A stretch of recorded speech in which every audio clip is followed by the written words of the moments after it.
Recently, I have been stuck in this very burdenous and depressive state.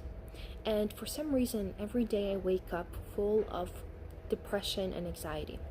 And I knew that this wasn't some kind of regular depression, it's not something I feel every day.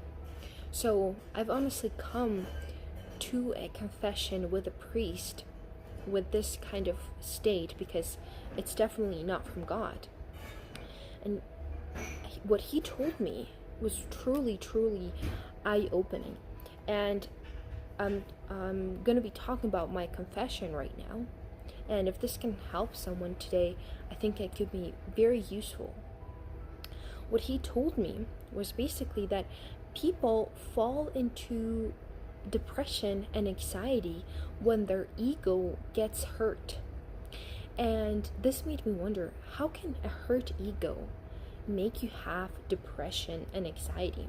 However, everything is perfectly connected. So first let's go into what is our ego. So our sense of identity and self-importance and image, that is what our ego is. When that is hurt, it triggers depression and anxiety because it perceives a threat to its survival, and it leads to a loss of control, security, and worth. So ego thrives on validation, compassion, and control. Comparison and control. And when these things are threatened, the brain responds with a very defensive and negative emotions. So again, when our ego is hurt, it causes us to have defensive and negative emotions, causing us to feel vulnerable. Now, let's go deeper. How does a hurt ego cause depression? A hurt ego often leads to a feeling of utter unworthiness when our self view, for example, I'm successful, I'm the best, I'm so great, is crushed. And that happens, this is what the priest told me, when we expect every single thing that we do to be perfect, to be amazing. We think, I'm going to do this, this, and this, and it's going to come out perfect. When one singular thing goes bad, guess what? We're stuck into this horrible state of feeling that we're worthless. This is exactly what has been happening to me. I had a series of very unfortunate events happen to me. This led me thinking I'm worthless, I'm horrible, I'm stupid, I can't do anything. Because of these series of events that honestly I had little control over. But that doesn't matter. In our minds, we're still not the best anymore, right? Our brain sometimes doesn't even get this. So ego, we have to understand that our self-identity, self-importance is constantly going to compare itself to others. If it perceives falling short, it leads to a feeling of inferiority and spirals into sadness, and this is going to lead you to depression when you're aspiring so much that this didn't go well, I'm so bad at this, nothing can go well, nothing goes well in my life, I'm horrible, horrible. Eventually, easily you fall into depression. When ego feels its effort to control its image has failed, and this happens when we have people around us who we want to please, our family, our friends, who we think that we can please through being the best at everything, and that fails, because we can't control everything. We can very, very easily, doesn't take a lot of effort, to fall into a state of apathy and sadness. Now, how does her ego cause anxiety? Same thing. Anxiety often arises when ego feels its status or reputation or identity is threatened. It fears failure, rejection, and inadequacy, and goes through an overdriver trying to protect the image. So it's constantly thinking, I need to do this, I need to do this, I'm failing, so I need to do this, I'm failing, so I need to do this. It's not going to work out. It's not going to help you. Having anxiety Why do people so often have these two together? Because when you are having horrible feelings about yourself, you're gonna want to try to fix it, and sometimes things that are just not in your control, so you're just gonna constantly fail. Then anxious thoughts often follow. I must always do well. I must always be the best, and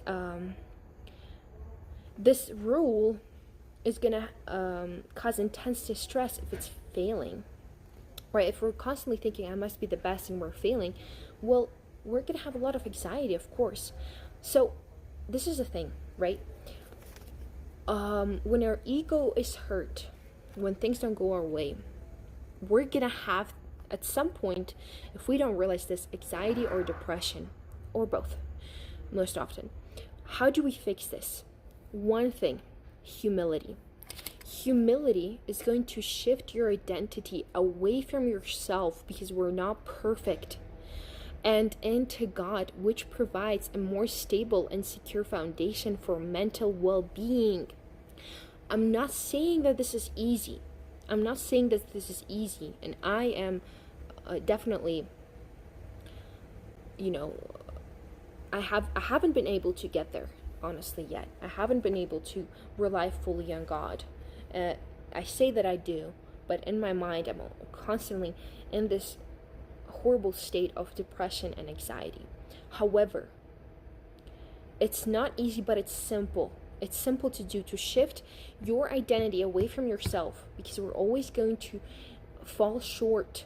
We're always going to have some kind of issues that we can't control, and we put it and we identify as sons and daughters of God. This is going to provide us a more stable and secure foundation. 1 Peter 5 verse 6-7 says, "Humble yourselves therefore under God's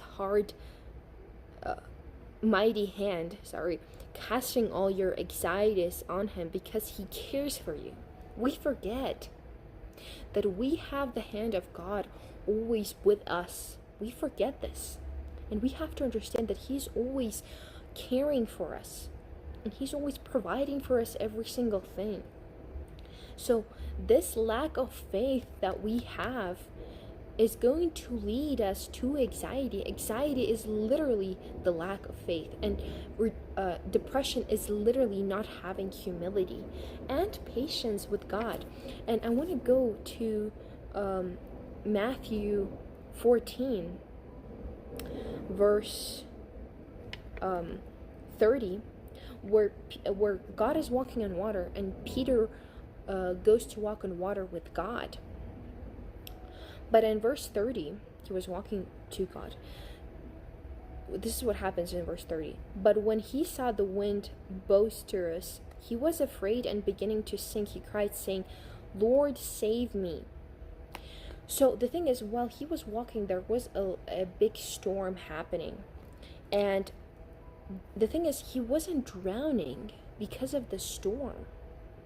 This really hit my head. Peter wasn't drowning because there was a storm. He was drowning because he didn't have faith. And Jesus says this in verse 31. "And immediately Jesus stretched forth his hand and caught him, and said unto him, O thou you of little faith, wherefore didst thou doubt?" Peter wasn't drowning because of his problems. He was drowning simply because he didn't have faith. He had Jesus, that's all he needed. The problems are not going to sink you. But your lack of faith will, and it does. This is what has been happening to me. The problems that I have been having, they led me into not believing that God is with me. And this is what has brought me depression and anxiety, not the actual problems, because the problems are always fixable. There's always some kind of a solution, believe it or not. However, our faith in God is what matters. Our believing and stretching out our hand to him, is what he's looking for. Not for you to solve everything, but for you to have faith in him. And you're not going to have any depression or anxiety. So let's have faith in God, and not look at the storm, but look at Him. Amen, and God bless you.